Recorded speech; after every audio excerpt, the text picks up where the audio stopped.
আসসালামু আলাইকুম। প্রতিদিনের মতো আজকে আমাদের আরো একজন শিক্ষার্থী জাপান এম্বাসি থেকে ভিসা ডিলিভারি ডেট পেয়েছে, তার কাছ থেকে জেনে নেব আজকে তাকে জাপান এম্বাসিতে কি ধরনের প্রশ্ন করেছে এবং প্রথম থেকে শুরু পর্যন্ত মানে সে বিস্তারিত বলবে এবং তারই পাশাপাশি কিভাবে জাপানিজ ভাষা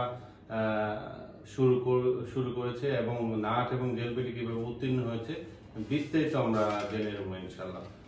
তুমি যদি তোমার নাম বলে পরিচয় বলে একটু বলতাম। আমার নাম ফয়জ হাসান তানভীর। আমি গরিপুর ব্রাঞ্চ থেকে জাপানিজ ভাষা শিখি। আচ্ছা, এই যে তুমি হচ্ছে আসলে কবে থেকে জাপানিজ ভাষা শিখতে শুরু করছো বা হচ্ছে কিভাবে আসলে সান জাপানিজ ট্রেনিং সেন্টারের কথা জানো?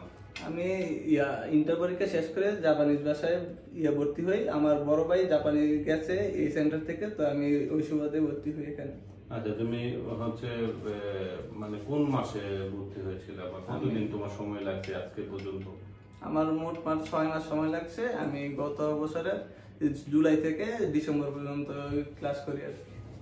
আচ্ছা আচ্ছা, তুমি কি নাট এবং জেলপিটি দুইটাই পাস করছো? হ্যাঁ, আলহামদুলিল্লাহ, 2টি পাস। তোমার নাটে কত আছে, জেলপিটিতে কত পাইছো? আমার নাটে 130 আছে, জেলপিডিতে 134 আছে। 134। আচ্ছা, আমরা জানতে চাচ্ছি যে তুমি সান জাপানিজ ট্রেনিং সেন্টার আসছো বা তোমার বড় ভাই এর আগে এখান থেকে গেছে, তো তোমার আসলে কেমন মনে হচ্ছে যে তোমার ভাইও সফল হয়েছে, আলহামদুলিল্লাহ তুমি আজকে সফল, তো সান জাপানিজ ট্রেনিং সেন্টার কতটুকু তোমাকে সহযোগিতা করেছে? আমার মনে হয় সান জাপানিজ ট্রেনিং সেন্টারের ফাইল প্রসেসিং অনেক ভালো, যার কারণে সিউ মিস যায় না, আর ক্লাসগুলো অনেক ভালো, যার কারণে এক্সামের নাম্বার অনেক ভালো হয়। তো এই জন্য সান জাপানিজের সাকসেস ভালো আর কি। আচ্ছা, যারা নতুন জাপানে যেতে চায় তাদের উদ্দেশ্যে তোমার কি পরামর্শ থাকবে বা হচ্ছে কি করণীয়?